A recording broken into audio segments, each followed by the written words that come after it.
Hello everyone, welcome back to my YouTube channel ಮನೆ ಅಡುಗೆ 18. ನಾನಿವತ್ತು ಮಾಡ್ತಿರೋ ರೆಸಿಪಿ ಪುಳಿಯೋಗರೆ. ಇವಾಗ ನಾನು ಫಸ್ಟು ಅನ್ನ ಮಾಡ್ಕೊಳ್ತಾ ಇದ್ದೀನಿ. 1 ಗ್ಲಾಸಷ್ಟು ರೈಸಿಗೆ 2 ಲೋಟದಷ್ಟು ನೀರು ಹಾಕ್ಕೊಳ್ತೀನಿ.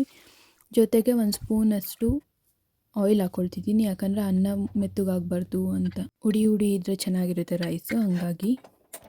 ಇವಾಗ ನಾನು ಫಸ್ಟು ಪುಳಿಯೋಗರೆ ಗೊಜ್ಜು ಮಾಡ್ಕೊಳ್ತಾ ಇದ್ದೀನಿ. ಅದಕ್ಕೆ 3 ಸ್ಪೂನಷ್ಟು ಆಯಿಲ್ ಹಾಕ್ಕೊಳ್ತಿದ್ದೀನಿ ಕಡಾಯಿಗೆ.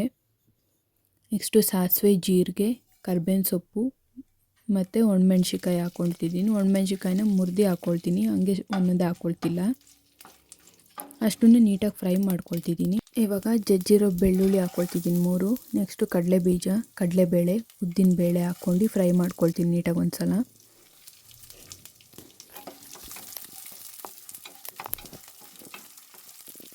ಫ್ರೈ ಆದಮೇಲೆ 4 ಇಲ್ಲಾಂದರೆ 5 ಗೋಡಂಬಿ ಹಾಕ್ಕೊಂಡು ಫ್ರೈ ಮಾಡ್ಕೊಳ್ತೀನಿ ಜೊತೆಗೇ.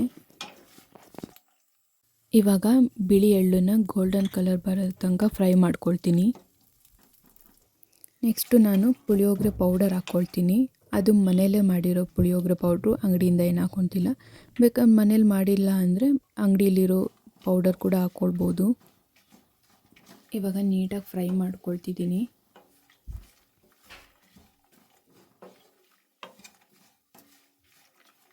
ನೆಕ್ಸ್ಟು ಹುಣಸೆಹಣ್ಣಿನ ರಸ ಹಾಕ್ಕೊಳ್ತೀನಿ.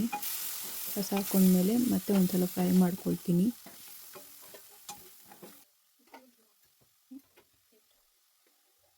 ಇವಾಗ ರುಚಿಗೆ ತಕ್ಕಷ್ಟು ಉಪ್ಪು ಹಾಕ್ಕೊಳ್ತೀನಿ. ಇವಾಗ ಮತ್ತೆ ಮಿಕ್ಸ್ ಮಾಡ್ಕೊಳ್ತೀನಿ. ನಿಮಗೆ ಬೇಕಾದರೆ ಖಾರ ಪುಡಿ ಹಾಕ್ಕೊಳ್ಳಿ, ಇಲ್ಲಾಂದರೆ ಬೇಡ. ನಾನು ಖಾರ ಪುಡಿ ಹಾಕ್ಕೊಳ್ತಿಲ್ಲ ಇವಾಗ. ನೆಕ್ಸ್ಟು ರೈಸ್ ರೆಡಿ ಆಗಿರುತ್ತಲ್ವ, ಆ ರೈಸ್ನ ಇದಕ್ಕೆ ಗೊಜ್ಜಿಗೆ ಹಾಕ್ಕೊಳ್ತಾ ಇದ್ದೀನಿ. ಗೊಜ್ಜಿಗೆ ಹಾಕ್ಕೊಂಡ್ಮೇಲೆ ಒಂದು ಸಲ ಉಪ್ಪು ಹಾಕ್ಕೊಳ್ಳಿ 1 ಸ್ಪೂನಷ್ಟು. ನೆಕ್ಸ್ಟ್ ಇವಾಗ ನಾನು ಬೆಲ್ಲ ಹಾಕ್ಕೊಳ್ತಿದ್ದೀನಿ, ಸ್ವಲ್ಪ ಸ್ವೀಟ್ನೆಸ್ ಇರಲಿ ಅಂತ. ಆವಾಗ ದೇವಸ್ಥಾನ ಸ್ಟೈಲಲ್ಲಿರುತ್ತೆ. ಅದಾದಮೇಲೆ ನೀಟಾಗಿ ಒಂದು ಸಲ ಮಿಕ್ಸ್ ಮಾಡ್ಕೊಂಡು ಲಿಡ್ನ ಕ್ಲೋಸ್ ಮಾಡಿ 5 minutes. Now it's ready to serve and taste. Thank you for watching. Like ಮಾಡಿ, ಶೇರ್ ಮಾಡಿ, ಕಮೆಂಟ್ ಮಾಡಿ ಹಾಗೂ ಸಬ್ಸ್ಕ್ರೈಬ್ ಮಾಡೋದನ್ನ ಮರಿಬೇಡಿ. Thank you.